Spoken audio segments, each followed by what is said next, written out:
자, 그럼 열왕기하에서 오늘 말씀 받도록 하십시다. 8장 5절 6절. 히스기야가 이스라엘 하나님 여호와를 의지하였는데 그의 전후 유다 여러 왕 중에 그러한 자가 없었으니 곧 저가 여호와께 연합하여 떠나지 아니하고 여호와께서 모세에게 명하신 계명을 지켰더라. 그래서 지난 시간에 이제 얘기를 했듯이 히스기야가 70년 아니고 700년을 거쳐오면서 이미 전통이 굳어졌고 700년 굳어졌으니 우리나라로 말하면 고려 중기 그 정도에서 내려온 거예요. 그리고 얼마나 오래된 거예요 이게. 그 전통으로 다 굳어진 거예요. 우리나라 제사요 그거 고려 시대에 있지도 않았었어요. 그런 거예요. 2조 중기쯤 들어온 거예요. 몇백 년 되지도 않았습니다. 그거 성리학이 발달하면서 그 들어온 거거든요. 고려 시대는 불교를 굉장히 중시했기 때문에 그런 거 하지 않았어요. 2조 중기에 와가지고 그렇게 한 거거든요. 근데 이건 700년이 됐다고. 그래서 이제 그 굳어진 전통인데 그걸 깨면서 일을 추진하려다 보니까 기득권 세력하고 싸워야 되고 거기 또 이권 세력이 생겨서 싸워야 되고 그렇죠. 그래서 이제 여러모로 이제 어려움이 참 많았습니다. 일이 이렇게 어렵다 보니까 하나님하고 연합할 수밖에 없는 거예요. 사람하고 뭐 얘기해도 될 일이 아닌데 또 근본적으로 하나님 위해서 하는 일이고 이게 하나님과 연합하고 그분만 의지하고 바라볼 수밖에 없게 된 거예요. 히스기야가 워낙 뭐 반발들이 세고 그러니까 이걸 이제 우리가 이걸 통해서 뭘 알 수 있냐면요, 뒤집어서 말하면 그렇습니다. 하나님께서는요 누군가에게 또는 단체에게 무슨 일을 맡기잖아요. 그러면 먼저 그 사람이나 단체로 하여금 철저한 연단과 훈련을 먼저 시키세요. 그래서 그걸 통해서 하나님을 붙들 수밖에 없네, 하나님을 의뢰할 수밖에 없네, 바라볼 땐 거기밖에 없네 하는 걸 반드시 거치게 합니다. 그래야 그 사람이 나중에 뭐가 돼도 떠나질 않아요. 그게 돼 있어야 돼 몸에. 그래서 히스기야도 그 엄청난 일을 하기 전에 먼저 그 일을 겪게 하시는 거예요. 주님밖에 바라볼 수밖에 없는 그런 상황이나 일을 벌리신다는 거죠. 일이 어려우니까 이제 히스기야가 주님 바라볼 수밖에 없는 거예요. 열왕기하 18장 15절 6절 읽어보세요. 히스기야가 이스라엘 하나님 여호와를 의지하였는데 그의 전후 유다 여러 왕 중에 그러한 자가 없었으니 곧 저가 여호와께 연합하여 떠나지 아니하고 여호와께서 모세에게 명하신 계명을 지켰더라. 그래서 이제 저가 여호와께 연합하여 떠나지 아니했다 그랬죠. 그래서 그 어려운 난관을 이길 수 있는 힘이 주님과 연합이라고 그랬는데 그 연합이라는 게 이제 오늘 갑자기 되는 게 또 아닌 거예요. 환경이 세게 되면 환경 보게 돼 있지 그 연합이 쉽게 되는 게 아니에요. 그래서 이미 어린 시절부터 연합할 수밖에 없게끔 하나님 훈련했습니다. 그 사람을. 그 지난번에 얘기했죠. 그 히스기야 아버지가 아하스인가 그죠? 아하스. 그 아하스가요 무슨 이방신에게 제사 지낸다 그러고 자기 형들, 자기 동생들 불 속에 막 집어넣는 사람이었어요. 언제 자기도 들어갈 줄 모르는 거야. 하루하루가 지금 아주 그냥 뭐 대단히 위기죠. 자기 형과 아우들을 불 속에 집어넣는 판이니까 주님만 바라볼 수밖에 없게 된 거예요, 히스기야가. 그걸 어려서부터 쫙 훈련이 된 겁니다, 지금. 그래서 오직 살아오면서 뭘 느꼈냐? 믿을 땐 하나님밖에 없네. 이렇게 된 거예요. 그래 자동적으로 그분과 연합할 수밖에 없는 거예요. 그래서 고난이 유익이라. 그래서 히스기야가 그렇게 과감한 개혁을 반대에도 무릅쓰고 그 누구도 하지 못한 일을 산당 하나 옮기는 것도 얼마나 힘든데 그 역대왕들이 못했잖아요. 손을 대질 못하는 거예요. 이거를.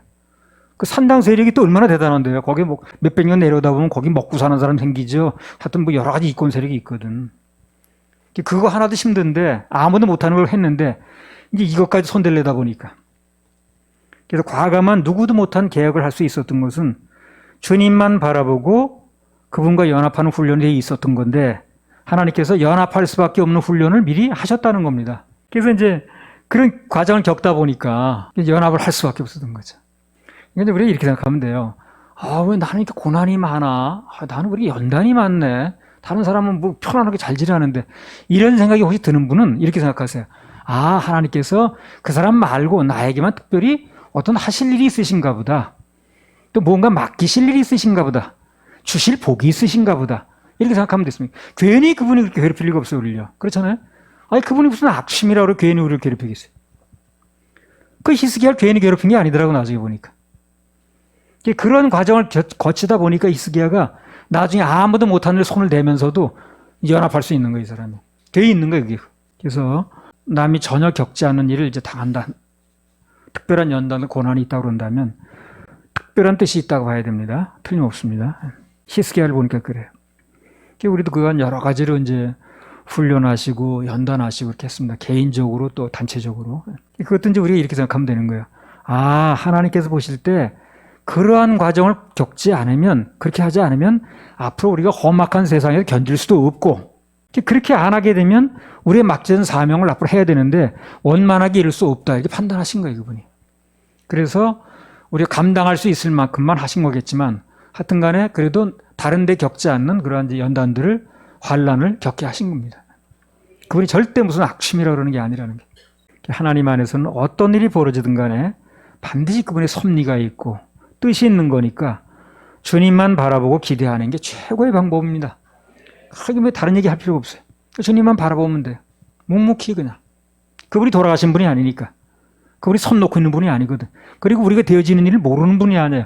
아니, 모른다면 뭐 그냥 답답해서 그럴지 모르지만 다 알고 계시다니까. 하나님 모르는 게 어디 있겠어요. 뭐 이불 속에서 무슨 얘기를 하든 아니면 잠자면서 무슨 은밀히 뭘 꾸미든 그분이 모를 게 뭐 있겠냐. 다 알고 계시는 거니까 우리는 주님 바라보고 소망 중에 인내하면 됩니다. 주님만 바라보는 게 원리라고.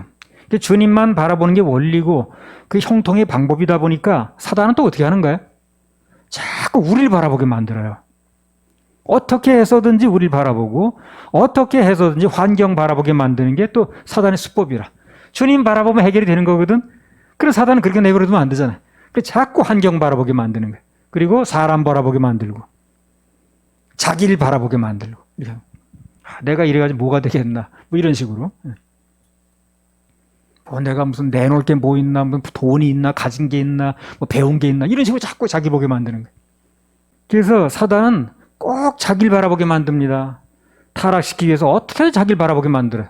그 낙심하게 만들고 막만 먹게 만들고 될 대로 되라 식으로 하게 만들고 이렇게 하는 거예요. 잘 나가던 사람들이요. 하나님 바라보는데 순간적으로 실패하죠. 그러면 순간적으로 타락을 해요. 이게 타락하는데 뭐 떨어지는 건 뭐 추락하는 건 날개가 없다는 식으로 그게 몇십 년 걸려서 추락하는 게 아니더라고. 순간적으로, 순간적으로. 금방 좋았다가, 금방 우리 좋았다가도요, 무슨 소식 하나에 또 쓰러질 수 있는 게 사람이에요. 하나님의 자녀들은 어떤 경우에도 그분 바라봐야지 환경을 바라보거나 순간적으로 이렇게 되는 거거든요. 또 형편을 바라보면 사단에게 속는 겁니다, 그게. 물론 결과도 안 좋고요, 그거 바라봐가지고. 주님 바라봐야 결과가 좋지 사람 바라보고 환경 바라본 결과는요 좋을 수가 없어요. 사단이 쓰는 수법이 그거예요. 자기를 바라보면 딱 둘 중에 하나야. 뭐 되는 듯 하면 교만한 거야. 아, 이거 내가 없어 되는 게 뭐 있냐는 둥 뭐 어쩌고 이러고 해. 또 안 되면 낙심하죠. 근데 자기를 바라보면은 좋을 게 아무것도 없어요. 조금 잘 된다 싶으면 교만하고 나태하고 태만해지고 좀 안 된다 싶으면 낙심하고 절망하고 원망하고 그렇게 되는 거예요. 그래서 사탄은 자꾸 자기를 바라보게 해서 그걸 가지고 자기를 믿게 만들어서 실패하게 만드는 거예요. 그래서 우리는 이제 그걸 알았으면 어떤 경우에든지 주님 바라봐야죠. 뭐 잘 돼가든 내 능력으로 무슨 뭐 풀어줘도 그걸 믿으면 안 되는 거예요. 주님께서 또 인도하시도록 구하고 또 의뢰하고 하나님께 영광 돌리고 꼭 명심해야 됩니다. 자, 민수기 24장 5절에서 8절. 야곱이여 내 장막이 이스라엘이여 내 거처가 어찌 그리 아름다운고 그 벌어짐이 골짜기 같고 강가의 동상 같으며 여호와의 심으신 치명목들 같고 물가의 백향목들 같도다. 그 통에서는 물이 넘치겠고 그 종자는 많은 물가에 있으리로다. 그 왕이 아각보다 높으니 그 나라가 진흥하리로다. 하나님이 그를 애굽에서 인도하여 내셨으니 그 힘이 들소와 같도다. 그 적국을 삼키고 그들의 뼈를 꺾으며 화살로 쏘아 꿰뚫으리로다. 이게 뭐냐면요. 발람이 저주하러 온 사람인데 하나님의 백성이 이스라엘을 축복하는 거예요, 나중에. 근데 이게 이제 또 이런 측면에서 보면 그래요. 이런 측면에서 보면 이게 사단의 고차원적인 수법일 수도 있다는 거예요, 이게. 자, 그게 왜 사단의 고차원적 수법이냐면요. 결과를 보니까 그래, 결과를 보니까. 자, 보세요. 민수기 25장 1절 3절. 이스라엘이 시딤에 머물러 있더니 그 백성이 모압 여자들과 음행하기를 시작하니라. 그 여자들이 그 신들에게 제사할 때에 백성을 청하매 백성이 먹고 그들의 신들에게 절함으로 이스라엘이 바알 부올에게 부속된지라. 여호와께서 이스라엘에게 진노하시니라. 그러니까 이스라엘 백성들이 그 발람을 통해서 아주 축복을 보장받은 듯한 그런 얘기를 들은 거예요. 앞으로 계속해서 뭐 이스라엘이 잘 될 것이며 적들이 다 거기 무릎을 꿇을 것이며 뭐 승리할 것이며 이런 얘기가 나왔잖아요. 그래서 보장받은 듯한 예언을 들었는데 그들은 어떻게 했습니까? 오히려 음행죄에 빠지더라는 거예요, 이 사람들이. 그래서 그게 바로 사단의 그 고차원적인 수법에 이제 말려든 거예요, 그게. 그러니까 이제 발람이 자기가 살던 곳으로 돌아가기 전에 마지막으로 노래를 지어가지고 한 거거든요. 그 내용이 방금 말씀대로 그대로입니다. 이스라엘이 그 적국을 삼킬 것이고 그들의 뼈를 꺾을 것이고 화살을 쏘아서 꿰뚫을 것이고 승리한다 그 말이거든. 그 다음에요. 24장 18절 민수기. 이것도 그때 나온 얘기예요. 그 원수 에돔은 그들의 산업이 되며 그 원수 세일도 그들의 산업이 되고 그 동시에 이스라엘은 용감히 행동하리로다. 네, 이게 발람의 예언 중에요. 이스라엘이 그 원수 에돔도 자기들의 산업으로 삼는다는 땅을 점령하겠다 그 말이거든요. 그러니까 이제 구구절절히 희망적인 얘기를 하는 거예요. 그런데 그렇게 희망적인 얘기, 대단한 예언을 들은 이스라엘 백성들이 왜 현실에서는 모함 여자들과 음행을 하다 연병으로 그 24,000명이 죽었냐는 거예요. 그걸 말하기 전에요. 그런 예언의 내용이 이제 알려진 거거든요. 사람들에게 알려졌을 때 그것을 전해 들은 이스라엘 백성들의 마음이 어느 방향으로 흘러갔겠냐는 거예요. 그렇죠? 그 말을 듣는 순간에 모든 축복은 우리가 따놓은 당상이구나. 따놓은 당상이 뭐예요? 당연히 될 거라고 믿는 거예요. 당연히 우리는 뭐 그냥 복받을 사람들이야. 당연히 우리는 뭐 이제 그냥 뭐 그래 다 되게 돼 있어. 이런 식으로 받아들인 거예요, 이 사람들이. 마음들이 그렇다 보니까 경계심이 없는 거예요, 경계심이.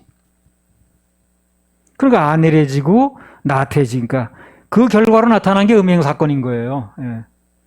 그들이 지금 우리 정신 차려야 돼. 정말 주님이 이렇게 그냥 지금 우리에게 복을 주시려고 하실 때 우리 정말 겸손하게 납작 엎드려서 주님 바라봐야 돼. 그런 상태였다면 어떻습니까? 그렇게 음행을 단지 떼거지로 할 리가 없죠. 예. 사단은 그런 노래를 악용을 해가지고 속이는 거예요. 그러니까. 그래서 이스라엘 백성들 하여금 자기를 신뢰하게 만드는 거야. 그렇구나. 우리는 앞으로 뭐 다 무조건 잘 될 사람들이야. 복 받을 사람들이야. 그러니까 우리는 이렇게 긴장 그렇게 할 필요도 없어. 이런 식으로 돼버린 거예요. 그러니까 그런 예언을 듣고 나서 바로 이제 음행 사건을 벌이는 거예요, 사람들이. 그렇게 정신 차리고, 이렇게 우리 겸손하고 더 낮아져야 돼. 그럼 그런 일을 벌이겠어요, 이 사람들이. 그러니까 벌써 이 사람들 마음이 풀어져서 자기를 바라봤다는 게 그냥 드러나는 거예요, 결과로. 그들 스스로 경계심을 풀고 나태해지고 범죄하게 하는 거. 타락하게 하는 거. 이게 사탄의 수법인 거예요. 그러니까 우리는 잘 될 때도 좋은 소식을 들어도 환경이 좀 안 좋아서 낙심될 때도 어떻게 되는 거예요? 주님 바라봐야 됩니다. 주님 바라봐야 돼. 그게 답인 거예요. 그게 무슨 뭐 좋은 얘기든 나쁜 얘기든 그게 너무 좌지우지 될 필요 없어요. 좋은 얘기 또 얼마 있으면 나쁜 얘기 바뀔 수도 있거든. 환경이 오늘 너무너무 좋아. 근데 내일까지 계속 좋던 게 아니에요. 또 나가다 넘어져서 무릎만 깨져봐요. 그래도 오늘도 기분 나쁘네 이렇게 된. 무슨 안전 소식 하나만 들려도 우리 또 쓰러지는 게 사람이라고. 그래서 그런 거 자꾸 일희일비하지 말고 그냥 잘 되든 안 되든 우리는 무조건 주님 바라보면 됩니다. 그게 답인 거예요. 이스라엘 백성들이 주님만 바라봐야 되는데 그 얘기를 듣고 나서 그냥 경계를 다 풀어버린 거예요. 그래 나타난 게 음행 사건인 거예요. 한두 명도 아니고. 사단이 그렇게 만드는 거죠. 그런 걸 통해서 이제 사람들이 경계심을 풀게 하고 마음의 빗장을 열게 해서 그냥 타락하게 만들고 주님 바라보는 데서 자기 바라보게 만들고 이렇게 하는 거예요. 우리는 사단의 이런 아주 고차원적인 수법도 있다는 걸 알고 대비가 필요합니다. 아주 대비가 필요해요. 나를 교만하고 나태하게 해서 그 마음의 무장 해제를 시키는 수법, 그걸 경계해야 된다는 거예요. 그래서 하나님 백성들이 타락하고 그분에게서 멀어지게 하는 그런 방법으로 안일하게 만드는 거예요. 안일하게. 그냥 막 풀어지게 만드는 거예요. 그래서 페이론하고 하나님의 자녀들이 안일해지고 또 사단의 공격으로부터 막 문이 다 열리고 하는 이런 이제 증상들이 전부 자기를 신뢰하는 마음에서 오는 겁니다. 주님 바라보고 주님만 믿으면 그럴 리가 없어요. 왜? 그분에 매달려야 되는데, 그분 눈에 들어야 되는데, 그분 바라보면. 근데 나를 바라보니까 그분께 그렇게 매달릴 일이 없는 거예요. 거기서 이제 문이 열리는 거죠. 그래서 자나깨나 주만 바라보는 게 승리의 비결이고 주만 바라보는 게 삶의 비결이고 그렇습니다. 그럼 사단이 아무리 고차원적인 어떤 수법을 써도 아무리 문제를 응용해도 거기에 말려들 일이 없다는 겁니다. 할렐루야. 우리 하나님께 박수 올립니다. 자, 열왕기하 18장 5절에서 8절. 히스기야가 이스라엘 하나님 여호와를 의지하였는데 그의 전후 유다 여러 왕 중에 그러한 자가 없었으니 곧 저가 여호와께 연합하여 떠나지 아니하고 여호와께서 모세에게 명하신 계명을 지켰더라. 여호와께서 저와 함께 하심에 저가 어디로 가든지 형통하였더라. 저가 아수르 왕을 배척하고 섬기지 아니하였고 블레셋 사람을 쳐서 가사와 그 사방에 이르고 망대에서부터 견고한 성까지 이르렀더라. 여러분 얘기했듯이요. 이 히스기야가 아주 잘한 것 중에 하나가 뭐냐면 아주 결정적인 순간마다 이 사람은 하나님하고 연합을 잘해. 그게 아주 결정적으로 이 사람의 장점이에요. 안 되는 사람은 하나님하고 자꾸 떨어져 나가요. 문제만 있으면. 환경이 세고 그러면 자꾸 뭐 떨어져 나갑니다. 근데 이 사람은 여러 가지 위기를 겪을 때마다 더 붙는 거예요. 자꾸만. 환난과 역경 속에서 그분과 멀어진 게 아니라 오히려 하나님 쪽으로 바짝 붙었어요. 히스기야가. 근데 그 결정적인 순간에 보니까 히스기야를 지키고 구해내더라는 거예요. 그 나중에 그 사내립 그런 사람 쳐들어왔을 때 주님이 다 구해내시잖아요. 18만 5천 명의 그 군대를 하룻밤 사이에 막 시체 만들고 그러잖아요. 그래서 우리도요, 뭐 누가 됐든 마찬가지입니다. 환경이 안 좋으면 자꾸 낙심하고 멀어질 게 아니라 오히려 그분 쪽에 더 바짝 붙는 기회를 삼아야 됩니다. 아, 내가 좀 더 바짝 붙어야겠네. 그 우루처럼 그냥 바짝 더 붙어야 돼. 그러면 결국에 보면 안 좋은 일도 오히려 전화해 보게 됩니다. 합력선으로 바뀌어요. 루트 그렇잖아요. 모압에서 환경이 굉장히 안 좋았죠. 그죠? 그 남편도 죽고 다 그랬잖아요. 근데 그게 안 좋았던 게 주님 앞에 붙기만 하니까 나중에 좋은 일로 바뀌었거든. 근데 만약에 거기서 환경이 좋았다고 한번 해보세요. 그럼 그럭저럭 그냥 눌러앉아 살다 갔을 겁니다. 거기서. 그럼 메시아의 족보에 올라갈 일도 없어요. 근데 안 좋은 환경이 일어났는데 더 중요한 건 거기 반응을 잘 보인 거예요. 어떻게? 붙는 쪽으로. 더 붙는 쪽으로. 그러니까 앞으로 어떤 일이 일어날지 몰라요. 우리도요. 무슨 일이 있을 때마다 조금 안 좋은 일이 벌어지면 하나님 쪽으로 더 붙으세요. 그러면 히스기야니 이루 다 성공한 케이스가 나오거든. 환경이 안 좋았는데 남편도 죽고 해서 안 좋았죠. 근데 오히려 그걸 통해서 하나님 쪽에 붙으니까 모든 안 좋은 환경이 오히려 전화의 복이 됐어요. 전화의 복이 됐습니다. 그래서 매 순간 하나님께 붙어서 그 연합하는 게 참 중요한데 연합하는 게 붙었다 그 말이에요. 간단히 말하면. 그 연합이라는 걸 어떻게 하는가 그러면. 요한복음 15장 4절 5절. 내 안에 거하라. 나도 너희 안에 거하리라. 가지가 포도나무에 붙어있지 아니하면 절로 과실을 맺을 수 없음 같이 너희도 내 안에 있지 아니하면 그러하리라. 나는 포도나무요 너희는 가지니 저가 내 안에 내가 저 안에 있으면 이 사람은 과실을 많이 맺나니 나를 떠나서는 너희가 아무것도 할 수 없음이라. 여기 보면 우리가 하나님과 연합하는 방법은 뭡니까? 그냥 붙어 있는 거예요. 붙어 있는 거예요. 떠나지 않으면 되는 거예요. 그럼 고도에 무슨 기술이 필요한 것도 아니고요. 무슨 문제를 푸는 것도 아니에요. 그냥 떠나지 않고 붙어 있으면 돼요. 마음을 더 들이면 돼요. 그냥 틈새 벌리지 말고. 틈새 벌리면 자꾸 들어오거든. 떨어져 나가지만 않으면 모든 열매는 어떻게 되냐? 저절로 열린다고 그러잖아요. 저절로. 주님께 붙어 있기만 하면 그냥 만사형통입니다. 저절로 되는 거예요. 만사형통, 저절로. 열왕기상 18장 7절 8절. 여호와께서 저와 함께 하심에 저가 어디로 가든지 형통하였더라. 저가 아수르 왕을 배척하고 섬기지 아니하였고 블레셋 사람을 쳐서 가사와 그 사방에 이르고 망대에서부터 견고한 성까지 이르렀더라. 히스기야가 어려울 때마다 하나님과 연합, 그분을 떠나지 않고 바짝 붙는 거예요. 바짝 붙는 거예요. 그때 하나님께서도 히스기야와 연합을 해주셨어요. 같은 질이 통하는 거거든요. 이게 히스기야가 아주 결정적인 순간에 자꾸 하나님께 붙으니까, 연합하니까 하나님께서도 어려움이 있을 때마다 히스기야 쪽으로 더 연합해 주시는 거예요. 어디로 가든지 결과적으로 형통케 되는 거예요. 하나님이 함께 하시는 게 형통이라고 그랬잖아요. 그러니까 하나님 떠나서 안 되는 거예요. 형통하려면. 그분이 함께 하는 게 형통이기 때문에 어려울수록, 마음이 좀 어려울수록 더 그분한테 붙어야 돼요. 함께 하면 형통이 되는 거예요. 삶 속에서 어떤 일이 나든 간에 그분께 바짝 붙으면 됩니다. 오늘 히스기야처럼, 또 루처럼, 한나처럼, 다니엘처럼. 그들의 공통점이 뭐냐면 하나같이 어려울 때마다 오히려 하나님께 바짝 붙더라는 거예요. 끝까지 붙어서 성공한 케이스들입니다. 창세기 39장 3절. 그 주인이 여호와께서 그와 함께 하심을 보며 또 여호와께서 그의 범사에 형통케 하심을 보았더라. 23절. 전옥은 그의 손에 맡긴 것을 무엇이든지 돌아보지 아니하였으니 이는 여호와께서 요셉과 함께 하심이라. 여호와께서 그의 범사에 형통케 하셨더라. 그래요. 우리가 잘 아는 대로 창세기 39장은 요셉이 가장 태어나서 가장 고난받는 장입니다. 언제 그런 거 생각 해봤나요? 부모 밑에서 뭐 채색 옷 입고 있을 때 언제 그런 고통을 받아보지 않았잖아요. 가장 고통받고 가장 고난받고 가장 이 어려운 이제 그런 장이었어요. 근데 어려운 건 맞는데 환경적으로 하나님이 함께 하시니까 그가 종살이를 하든 아니면 오해를 받아서 감옥살이를 가든 결국은 어떻다는 거예요? 형통하더라는 게 형통. 형통했잖아요. 감옥 가서 형통했죠. 아마 나중에 요셉이 그랬어요. 내가 그때 감옥에 안 갔으면 어떻게 될 뻔했어. 감옥에 가기 참 잘했지. 감옥에 안 갔으면 그 보디발의 처가 그렇게 아주 그 정결한 여자라 유혹도 안 하고 그랬으면요. 그 요셉은 거기서 마당새로 지내다 죽는 거예요, 그냥.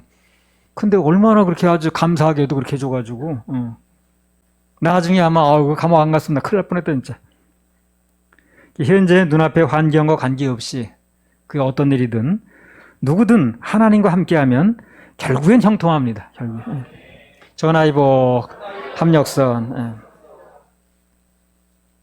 앞서 요한복음에 나온 것처럼 우리는 하나님과 연합하여 그분께 붙어있기만 하면 결국은 형통이고 해피엔딩이고 저절로입니다. 열왕기상 18장 7, 8절. 여호와께서 저와 함께 하심에 저가 어디로 가든지 형통하였더라. 저가 아수르 왕을 배척하고 섬기지 아니하였고 블레셋 사람을 쳐서 가사와 그 사방에 이르고 망대에서부터 견고한 성까지 이르렀더라. 히스기야가 하나님과 연합을 하니까 붙어 있으니까 이제 형통을 하는 거예요. 그래서 형통했다고 그러죠, 여기요. 그런 말 안 나와요? 여호와께서 저와 함께 하시며 저가 어디로 가든지 형통하였더라. 똑같아요. 히스기야나 요셉이나 원리는 똑같은 거예요. 원리가 바뀌지 않으니까. 오늘날은 어떻습니까? 똑같아요, 오늘날도. 그분과 붙어 있으면 형통하는 거예요. 그래서 요셉하고 히스기야 사는 세대는 굉장히 그 몇백 년 떨어진 시대지만 원리는 똑같더라는 거예요. 히스기야가 하나님과 연합을 이루니까 형통을 했듯이 요셉처럼 우리도 그분과 한 마음으로 연합하면 어디 가서 뭘 하든 하는 일이 다르지만 결국은 형통합니다. 하나님과 합해서 불통했다는 말 못 들었어요. 하나님과 합해가지고 망했다는 얘기 못 들었어요. 그럼 하나님이 관증이 안 되는데. 오늘도 하나님을 사모하는 마음으로 이제 말씀을 기다리면 그분께서 뭔가를 들려주실 겁니다. 그 말씀 붙잡고 나가면 돼요. 그렇게 하라고 말씀을 주는 거니까. 인생의 내비게이션으로 말씀 주는 거예요. 그러다 보면 누구든지 그 인생이 이제 달라집니다. 열리게 돼 있어요. 간증거리가 나오게 돼 있습니다. 어디 가서 뭘 하든 오늘 히스기야처럼 또 창세기에 나오는 요셉처럼 형통할 겁니다. 할렐루야. 우리 하나님 박수 올려드립니다. 자, 지금부터 주제를 좀 바꿔가지고 이제 얘기를 할 텐데요. 오늘 이 얘기 중점이 여기 나옵니다. 이제. 자, 열왕기하 18장 9절에서 12절. 히스기야 왕 4년 곧 이스라엘 왕 엘라의 아들 호세아 7년에 아수르 왕 살마네셀이 사마리아로 올라와서 애워쌌더라. 3년 후에 그 성이 함락되니 곧 히스기야의 6년이요 이스라엘 왕 호세아의 9년이라. 사마리아가 함락되매 아수르 왕이 이스라엘을 사로잡아 아수르에 이르러 할라와 고산하볼 하숫가와 메대 사람의 여러 성읍에 두었으니 이는 저희가 그 하나님 여호와의 말씀을 준행치 아니하고 그 언약을 배반하고 여호와의 종 모세의 모든 명한 것을 거스려 듣지도 아니하며 행치도 아니하였음이더라. 열왕기하 17장에도 나온 얘기거든요. 반복을 해서 또 기록을 해놓으셨어요, 하나님께서. 그 이유가 뭐냐면 이 일을 그만큼 중요하게 여기시는 거예요, 하나님께서. 그래서 반복해서 경계를 하시는 겁니다. 왜냐면 우리 인생에서 이런 일이 라면 안 되거든요. 이런 일이 라면 안 되잖아요. 망한다는 얘기인데 그래서 안 되니까 또 경계를 하시는 거예요. 이런 말씀을 통해서 우리 사랑을 읽어야 됩니다. 누가 질책을 하는 건 마찬가지인 거예요. 와, 사람 나한테 자꾸 질책을 하나? 그렇게 생각하면 안 돼요. 그렇게 생각하지 말고 저 사람이 아직도 나에게 사랑의 끈을 놓지 않고 있구나. 아직은. 그래서 얘기를 하는구나. 이렇게 받아들여야 피차간에 유리하고 말이 먹히고 그 들은 말씀이 유익합니다. 근데 왜 자꾸 나를 그냥 공개성사해서 뭐 이렇게 하면 유익이 없어요. 그래서 하나님 마음은 살리겠다는 것이고 그걸 통해서 우리를 세우시고 또 바른 길 가게 하시고 성공하게 하시고 승리하게 하시고 형통하시겠다는 뜻이 있는 거거든요. 뭐든지 하나님 마음, 심정을 읽어야 됩니다. 심정을. 마음만 알면 뭐든지 문제될 게 없어요. 마음을 몰라서 걱정이지 마음만 알면 걱정할 게 없어요. 문제될 게 없다니까. 그 사람 마음을 내가 아는데 뭘. 저 사람이 무슨 말을 어떻게 하든 간에 저 사람이 무슨 마음으로 이렇게 한다는 걸 알면 상관이 없거든. 그 마음을 모르니까 문제가 되는 거예요. 마음만 알면 문제될 게 뭐 있겠어요. 그래서 성경에 보게 되면 하나님께서 어떤 이제 사건을 일으키실 때 그냥 막 하는 게 아니더라고요. 하나님 계획적인 분이거든요. 질서의 하나님이거든요. 막 그냥 되고 안 되고 하는 게 아니라 이제 주로 이제 한 서너 가지 경우에 이렇게 하셔요. 그래서 이제 그 사람이 뭘 잘못해서 누군가 잘못해서 그 이제 치시는 경우가 있죠. 징계로. 치시는 경우 그러니까 이 징계하시는 경우가 생길 때가 있는데 뭐 잘못해가지고 그런 경우에 일어나는 거는요 무조건 엎드리면 돼요. 그냥 납작 엎드려야 돼. 뭐 이러쿵저러쿵 얘기할 필요 없어. 뭐 그럴 수 있느니 없느니 그런 쓸데없는 소리 하다 더우더 맞을 게 아니라 그냥 납작 엎드리면 돼. 그럴 때는 분명히 내가 잘못한 거야. 이건 내 회개할 사건이야. 그래서 그거에 대한 징계로 뭐가 왔을 때는 뭐 너무 한다는 둥 뭐 그런 소리 하지 말고 더우더 맞아요. 그러면요. 그냥 납작 엎드리면 됩니다. 그냥 주님 불쌍히 여겨주세요. 살려만 주세요. 이렇게 하면 돼. 또 하나는요. 어떤 사건이 일어났는데 그 사건을 통해서 오히려 수직 상승시키려는 경우가 있어요.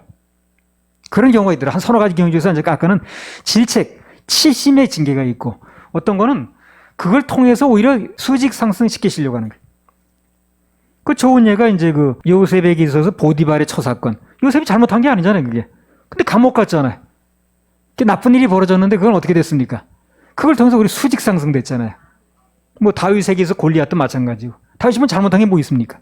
근데 골리앗이 나타나가지고 굉장히 생명이 위태로울 정도로 이렇게 어려운 입장이 처해졌지만, 결국 그걸 통해서 잘 됐잖아요, 그죠?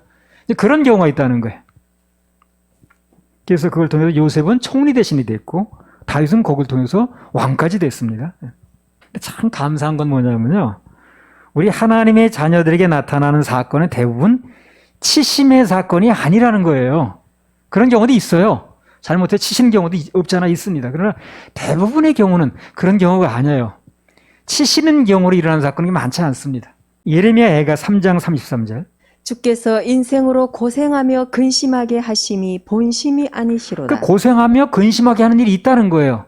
그러나 그분의 본심이 아니라는 거지, 그거는. 본심은 뭡니까? 잘되게 하는 거예요. 형통케 하는 겁니다. 승리케 하는 거예요. 간증거리를 낳게 하는 것입니다. 면역력이 높아지게 하는 거예요.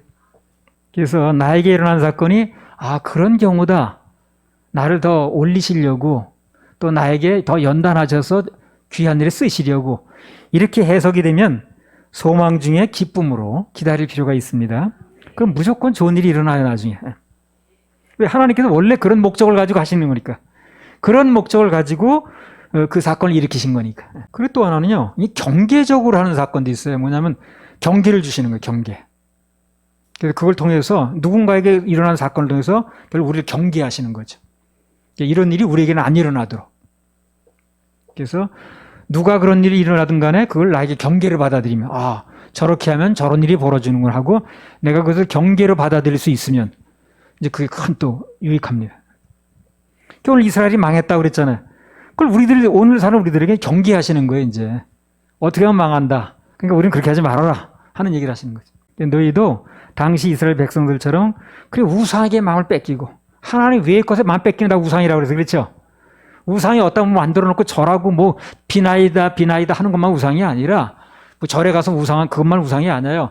하나님 외의 것에 마음을 뺏기면 그게 무엇이 됐든 간에 다 우상이 되는 거예요. 여러 번 얘기를 했잖아요.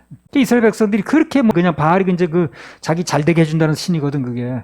뭐 돈 많이 벌고 뭐 애들 잘 되고 어쩌고 저쩌고. 예. 그런 거 자꾸 따라가다 보니까 마음이 하나님부터 떠났거든. 그게 우상이 돼버린 거예요 그게. 그 결과가 이제 이스라엘이 망했다는 거거든. 우리도 그렇게 되게 되면 그런 결과가 나타나니까 지금 현재 무엇이 됐든 간에 마음 뺏기지 말고 주님만 바라보라는 경계성 교훈이 있는 거예요. 경계성. 사건 중에. 그래서 너희도 당시 이스라엘 백성들처럼 그렇게 우상에게 마음을 뺏기고 예배 실패하고 살면 망한다는 그런 경계성 교훈이 있는 겁니다. 어떤 일이 벌어지게 되면 어떤 유의 일인가 그걸 잘 구분할 수 있어야 돼요. 이게 더 앞으로 소망을 주고 수직 상승시키려는 일인가 아니면 뭐를 잘못했는데 치심을 받고 있는가 아니면 나를 경고하시는 건가 이렇게 구별할 줄 알아야 된다는 거예요. 그분의 의도를 잘 구별해야 돼. 그냥 막 살다가 나중에 막 형편없는 결과 맞이할 게 아니라.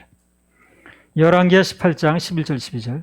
아수르 왕이 이스라엘을 사로잡아 아수르에 이르러 할라와 고산 하볼 하숫가와 메대 사람의 여러 성읍에 두었으니 이는 저희가 그 하나님 여호와의 말씀을 준행치 아니하고 그 언약을 배반하고 여호와의 종 모세의 모든 명한 것을 거스려 듣지도 아니하며 행치도 아니하였음이더라. 그래서 내가 이 말씀을요 보통 오늘 주일날 말씀 전하려고 그러면 이제 몇 년 전에 받아놓은 말씀 초안이 있긴 합니다만 그걸 이제 다 이렇게 요리를 만들어야 되거든요. 재료는 가지고 있지만.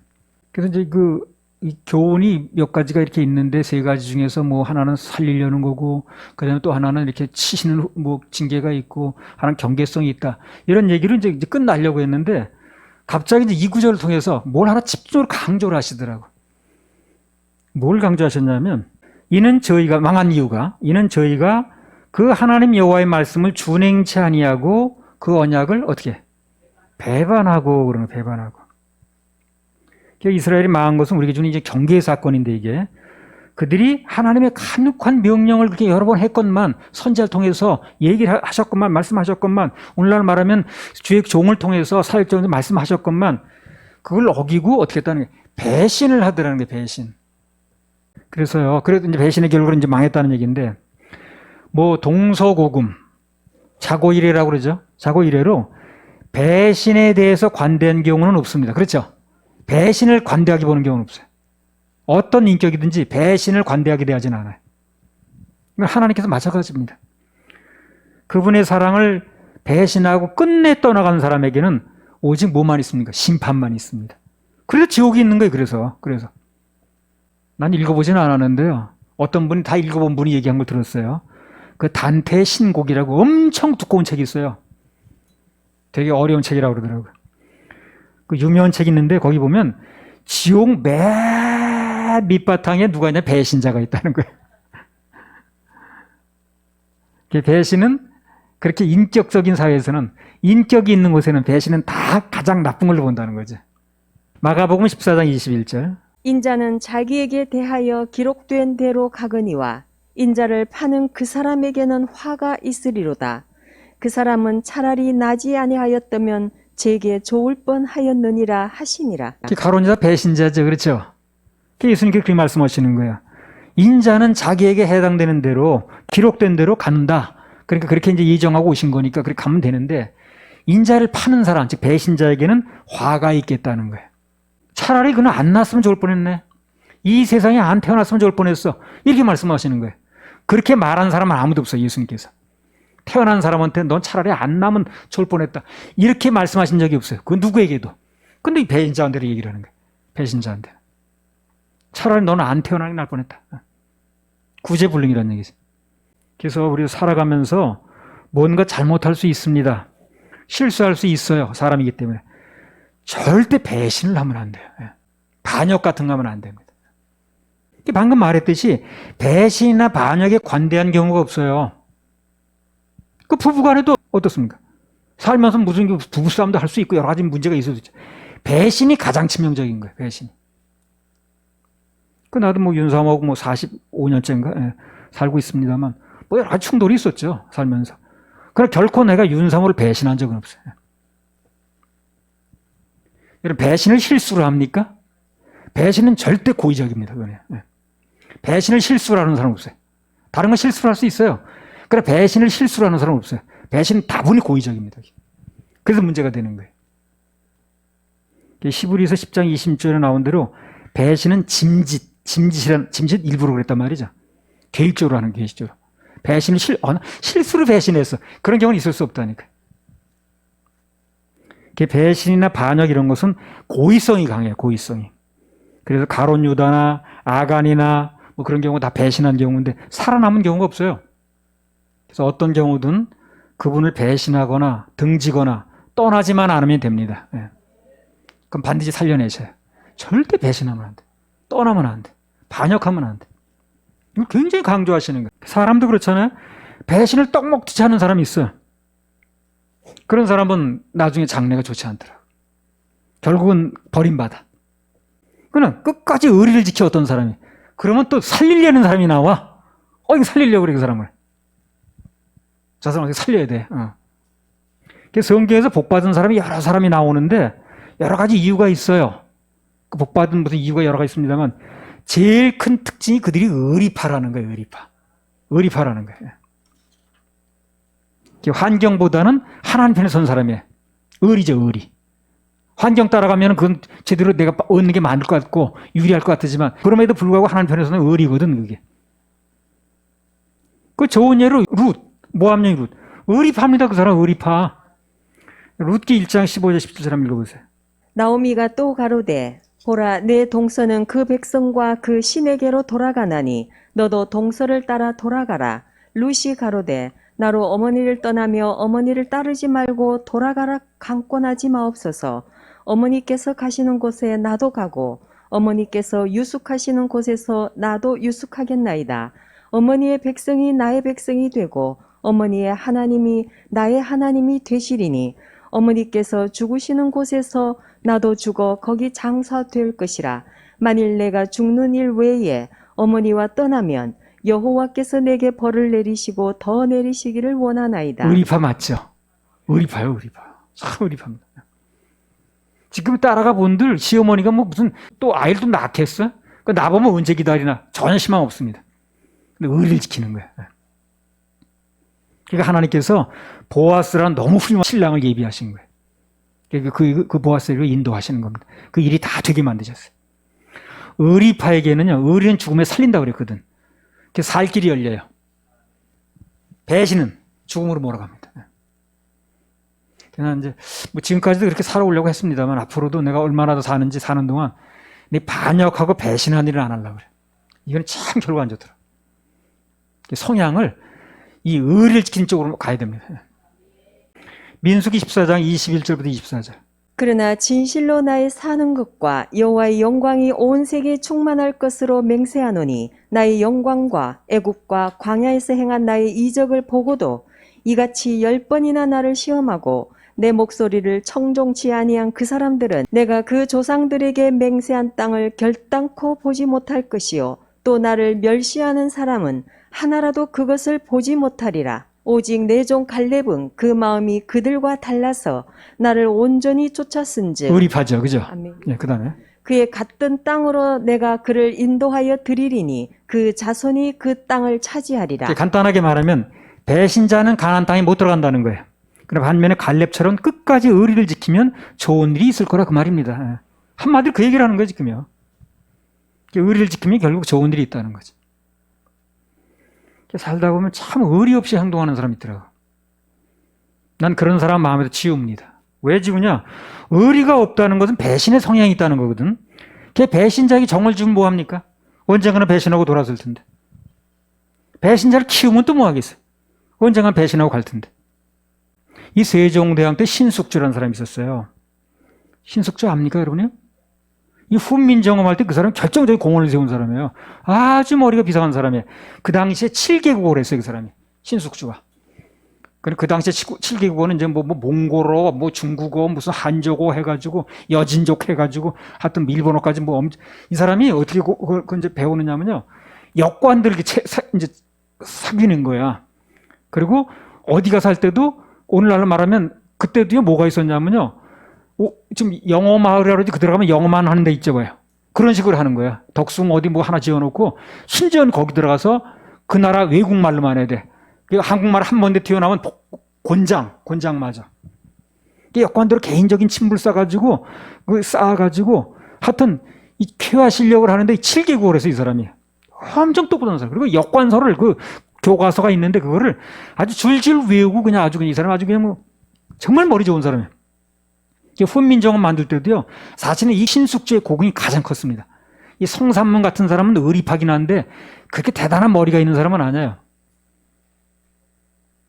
근데 후대 사람들이 신숙주를 알아주질 않아. 훗날 단종을 배신했거든, 이 사람이.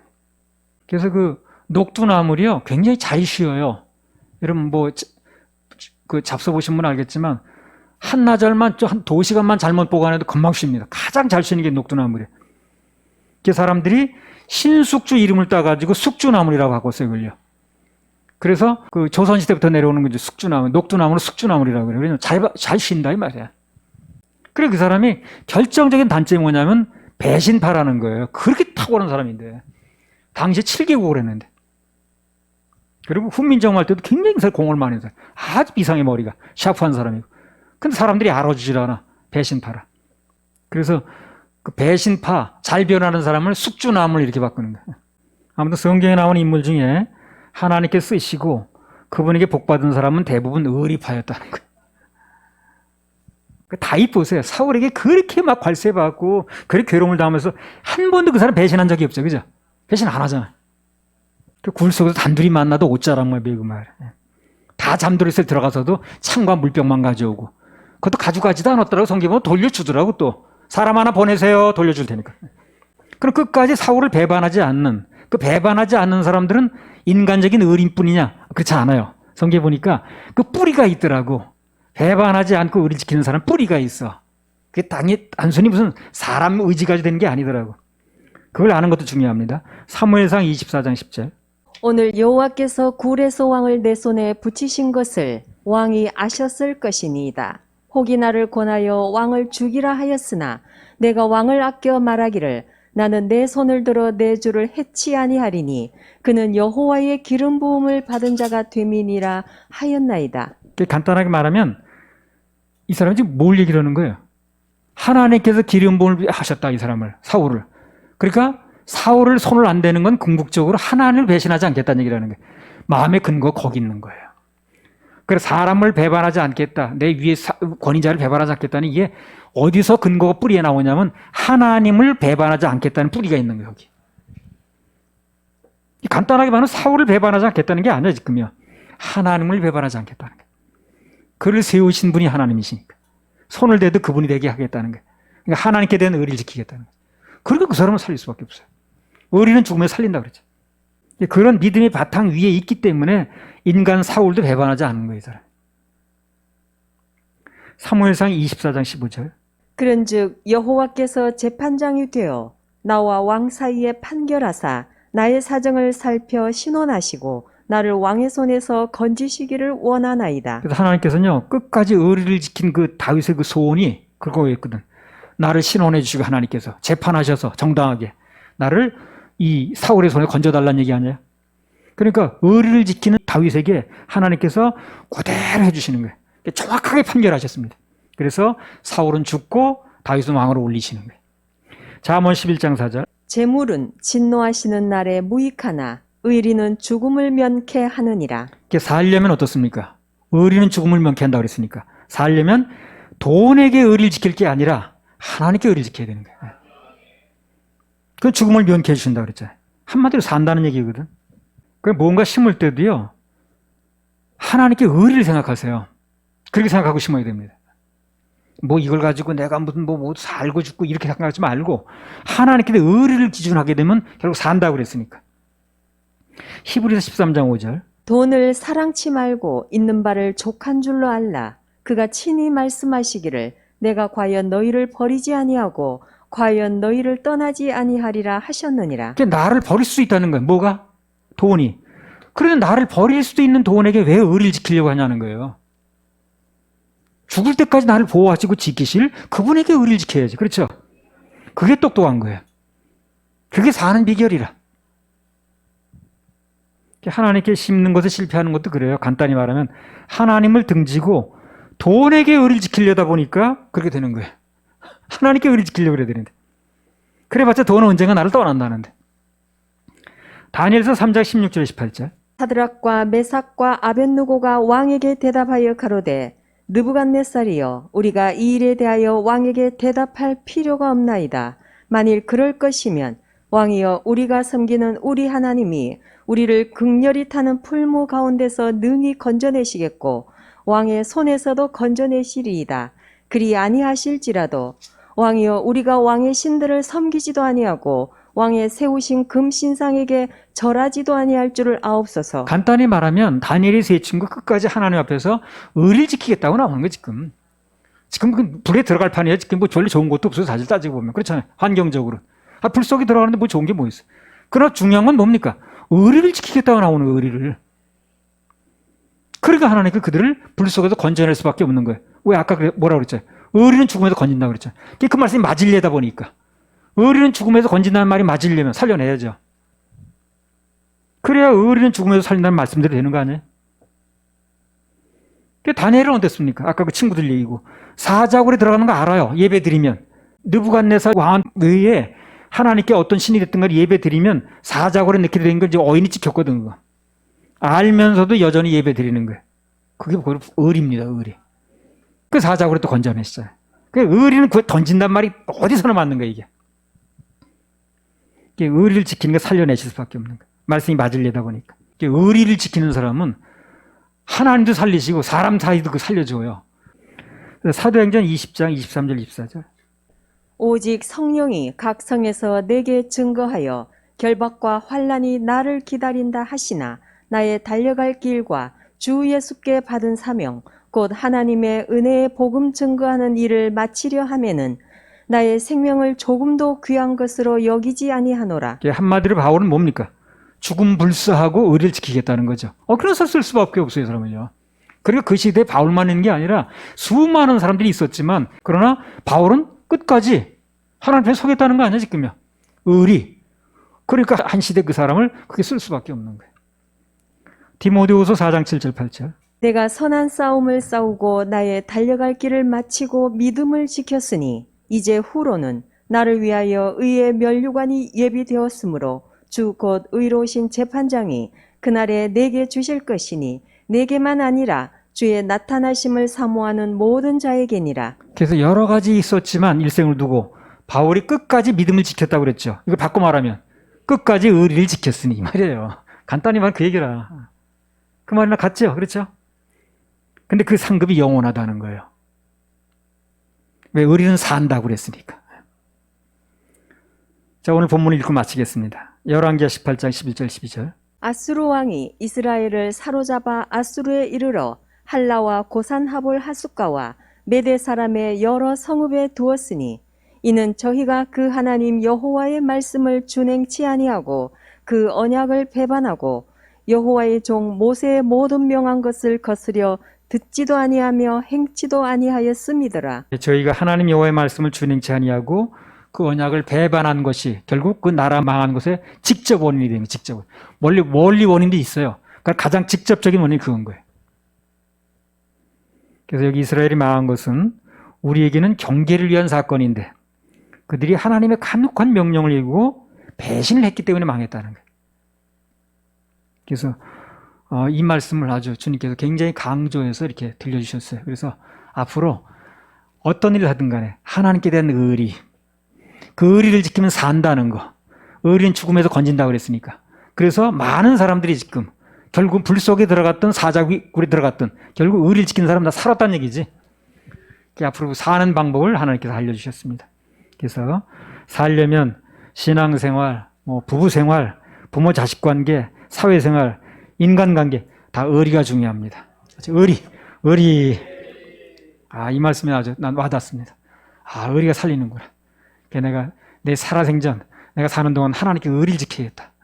지금까지 살아온다고 해왔습니다만 앞으로 더 이 마음을 가지고 정말 하나님 편에 의리를 지켜야겠구나. 하나님 앞에 서면 살 길이 열리는구나. 세상 사람이 누가 뭐래도 하나님 앞에 서면 살 길이 열리는구나. 붙여치면 길이 열리는구나 하는 걸 알게 됐습니다. 할렐루야. 우리 하나님 박수 올립시다.